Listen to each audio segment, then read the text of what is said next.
Un poco quería comentarles más o menos lo que ha ido sucediendo con experiencias propias y quería comentarles que el personaje más maravilloso con el que yo me encontré mientras crecía fue el Principito. Ustedes todos, me imagino, conocen al Principito, ese personaje del escritor francés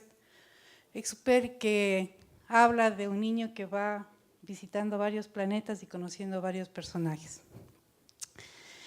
Este niño tan empoderado de sí, que sobrevive al mundo adulto sin contaminarse, sin sucumbir a los problemas y limitaciones de personajes como el contador, el rey o el vanidoso,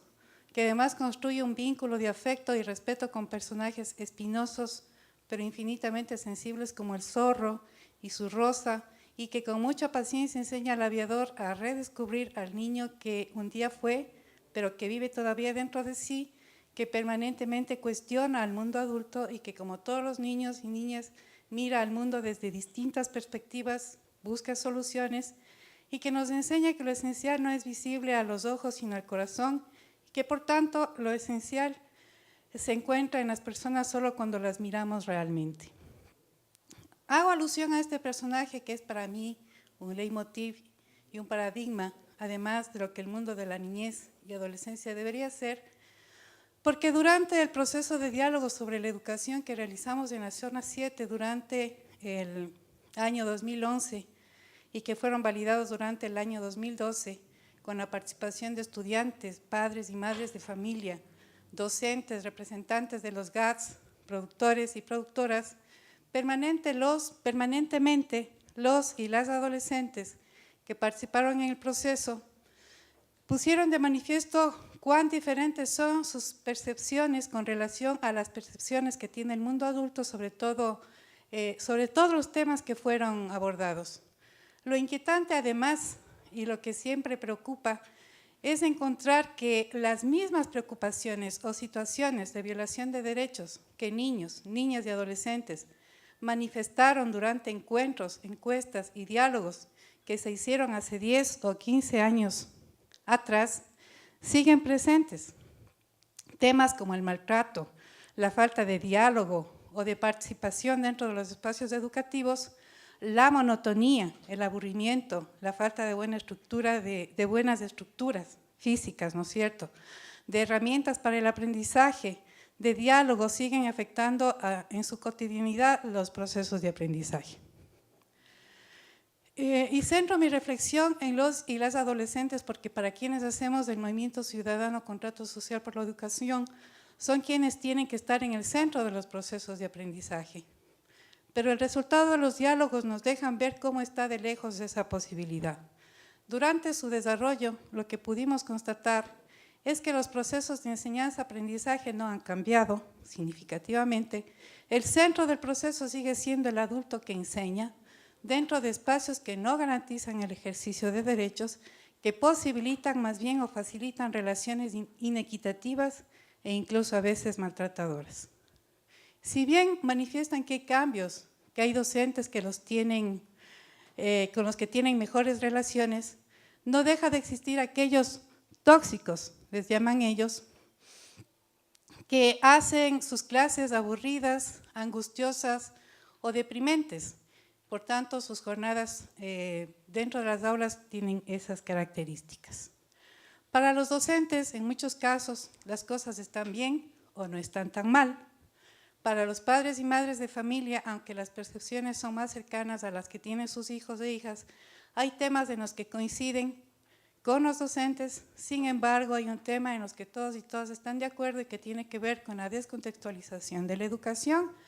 y los problemas con la infraestructura en general de todas las instituciones, ¿no? En algo en lo que todos están de acuerdo es que la infraestructura no se corresponde con los requerimientos de aprendizaje y las malas condiciones en las que generalmente están. A pesar de las reformas y los intentos por mejorar la educación, la impresión que se queda en la mayoría de participantes es que la educación no ha cambiado y en muchos casos ha generado incertidumbre, sobre todo por el cambio en el bachillerato, que ha generado situaciones no regulares, como por ejemplo que docentes que tenían una especialidad se hagan cargo de otras materias, como sucedió con un profesor de física que pasó a dar educación física, que me pareció lo más gracioso, por decirlo de alguna forma. O que simplemente no se cuente con docentes para dictar determinadas materias. Por ejemplo, un colegio no contó con profesor de matemáticas durante todo el año lectivo, sin contar con la constante preocupación que tienen los y las estudiantes sobre las oportunidades que tienen para ingresar a las universidades a partir de la aplicación de los exámenes de ingreso,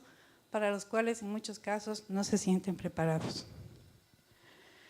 Es entonces que cito a Milton Luna, que en la presentación del folleto del Diálogo Provincial sobre la Educación de Loja, que les repartimos el día de ayer y que yo pedí que le repartieran ahora, pero que todavía no les han dado, dice que a lo largo de la historia de nuestro país, el sistema educativo ha incurrido en una serie de desfases, las políticas de los gobiernos de turno y la continua manipulación de los procesos constitucionales han trastornado los procesos de la educación, tornándolos erráticos e intermitentes. En el diálogo provincial sobre la educación en la provincia de Loja que presentamos el día de hoy, tiene un extenso análisis sobre la situación del cumplimiento de los derechos de la niñez y adolescencia en la provincia de Loja y también contiene los resultados de los diálogos, así como sobre las validaciones realizadas. Se ha entregado un ejemplar de los mismos, o se les va a entregar un ejemplar de los mismos, razón por la cual no me voy a detener en la exposición de dichos resultados, sino que he querido más bien dar una visión general de los resultados, pero sobre todo detenerme un poquito en la situación de los y las adolescentes que son finalmente el motivo de la educación y por tanto de nuestra reflexión. Quiero resaltar, sin embargo, que para la reflexión y el diálogo se utilizó una guía de preguntas con cada grupo, se trabajó con estudiantes, autoridades, docentes, padres, madres de familia y también con productores, y que los temas tratados fueron organización y gestión escolar, desarrollo pedagógico, calidad de la enseñanza, participación y convivencia escolar. Al finalizar los diálogos se realizaron propuestas y acciones prioritarias o se propusieron acciones prioritarias, y una vez que se hizo la sistematización de los resultados de esos primeros diálogos, estos fueron validados mediante talleres, en el caso de la provincia de Loja, en los cantones de Zapotillo, Celica, en la parroquia de Sabanilla, en Alamor, y en el caso de Catamayo, en la parroquia El Tambo. En la validación se contó igualmente con la participación de docentes, estudiantes, padres y madres de familia, productores, productoras y representantes de los gobiernos autónomos descentralizados.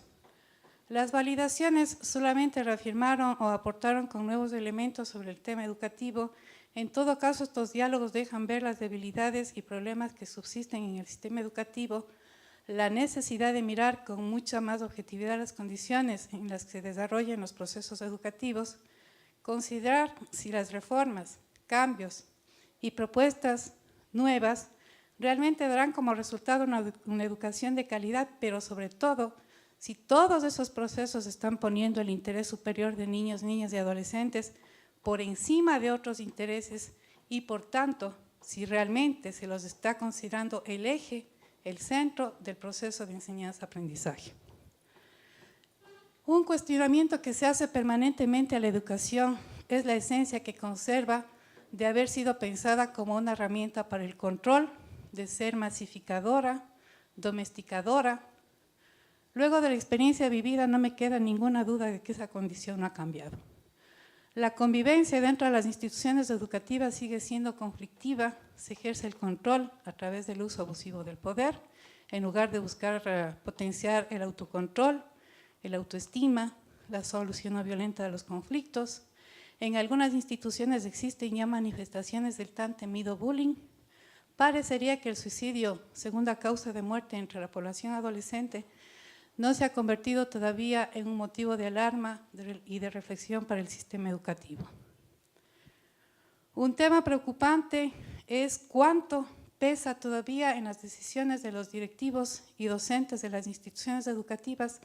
las manifestaciones culturales y de afirmación o búsqueda de identidad de los y las adolescentes a través del uso de símbolos o del uso de diversas expresiones estéticas en su pelo o accesorios, y la poca relevancia que se da a las manifestaciones anímicas de la comunicación, el diálogo, la participación, el análisis de temas que afecten su cotidianidad, cuando la sexualidad, las relaciones intrafamiliares, los conflictos entre pares, etcétera, son temas angustiosos para ellos. En realidad los directores se preocupan de si el chico lleva piercing o si de pronto se hizo un peinado con un mechón hacia arriba. Todo lo anterior va irremediablemente vinculado a las propuestas pedagógicas que se ponen en ejecución dentro del aula, y aunque a veces no parezca relevante, a la infraestructura. Y lo que se ha reafirmado a través de las nuevas propuestas curriculares y la infraestructura es precisamente la masificación, la uniformalización del proceso. Todos aprenden lo mismo, al mismo tiempo, de la misma manera, dentro de espacios cerrados, como jaulas, cuadrados y muy similares a los centros carcelarios. En algunas encuestas de opinión que hizo el DNI, se preguntaba a niños, niñas y adolescentes qué era lo que más les gustaba de la escuela o del colegio. Y la respuesta, con porcentajes más altos, pero significativamente más altos, invariablemente era la hora del recreo. El recreo se vincula al juego, libertad, encuentro, recreación, espacios abiertos.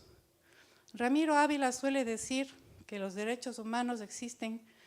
para hacer más gozosa la felicidad humana, y la educación es un derecho humano, por tanto exigible, y para el cual se debe construir indicadores que permitan saber si realmente el derecho se está cumpliendo o no. El objetivo primordial del mecanismo de indicadores es medir el goce y satisfacción de los derechos y determinar su nivel de cumplimiento progresivo, dice Ramiro Ávila. Y Katerina Tomaszewski, que fue la observadora del sistema de garantía del derecho a la educación, decía, por otro lado, que la importancia del derecho a la educación es fundamental porque el cumplimiento de ese derecho amplía la posibilidad de que otros derechos sean ejercidos y de que otros derechos sean garantizados. Es por eso que es tan fundamental garantizar el ejercicio de los derechos humanos de todas las personas dentro del espacio educativo. Sir Ken Robinson, a quien les invito lo miren, es un pedagogo inglés, a quien suelo escuchar con mucha frecuencia. De forma reiterada expone la necesidad de replantearse la educación, de construir un nuevo paradigma educativo que ponga en el centro de su acción al sujeto o los sujetos que aprenden. Lo interesante de su propuesta es que busca precisamente preservar y potenciar la creatividad, la imaginación, el pensamiento divergente de los niños y niñas sin violentar su naturaleza. Su propuesta busca precisamente lograr que niños y niñas desarrollen de forma integral y holística todas sus potencialidades como personas llenas de humanidad, personas llenas de felicidad, que se convierten en adultos o adultas que disfrutan haciendo o ejerciendo sus profesiones, que logran el éxito precisamente porque su esencia fue preservada. Para lograrlo, la educación no puede ser masificadora, sino que mira al individuo y su entorno, pero sobre todo lo que recupera Robinson es la capacidad pedagógica del arte, así del arte con mayúscula, y que sin embargo es tan poco valorada en nuestro sistema. El arte que potencia tanto la imaginación es otra forma de aprender jugando. Esta reflexión no quiero cerrarla sin retomar el principio del buen vivir, que es el eje vertebrador de nuestra Constitución y que debería ser el eje vertebrador de nuestro sistema educativo. Para mí, este es otro concepto diferente al que se ha dado, es aquello que define los derechos humanos y que hace más gozosa la felicidad humana. Debe hacerse más gozosa nuestra vida. La educación debería ser un motivo de felicidad para los niños y niñas y adolescentes. Y sin embargo, cuando uno va a las escuelas, los niños y niñas no necesariamente son felices, ¿no? Más bien a veces hay mucho sufrimiento, y sobre todo cuando ya se cruza con problemas como el bullying, el sufrimiento es más fuerte todavía. Pero también deberíamos en esa mirada incluir a la tierra que nos cobija, que nos provee, la tierra que habitamos. Los derechos humanos de la naturaleza deberían ser parte del currículo educativo, con cuánta más razón del currículo de los CBTs agropecuarios. Una educación que vincula a las instituciones con las comunidades, a los y las estudiantes con su entorno, pero que les hace mirar lo universal, que potencia la cooperación, el respeto, la autonomía, la imaginación, la comunicación, que incentiva la curiosidad o la investigación, que motiva el diálogo, motiva el diálogo intergeneracional, además motiva la participación, que pone en el centro de su proceso a niños, niñas y adolescentes. Es lo que podría ser una educación para ciudadanos y ciudadanas que miran el presente sin olvidar el pasado, pero que están preparados para el futuro, pero sobre todo para construir un futuro, otro futuro posible y otro mundo posible. Muchas gracias.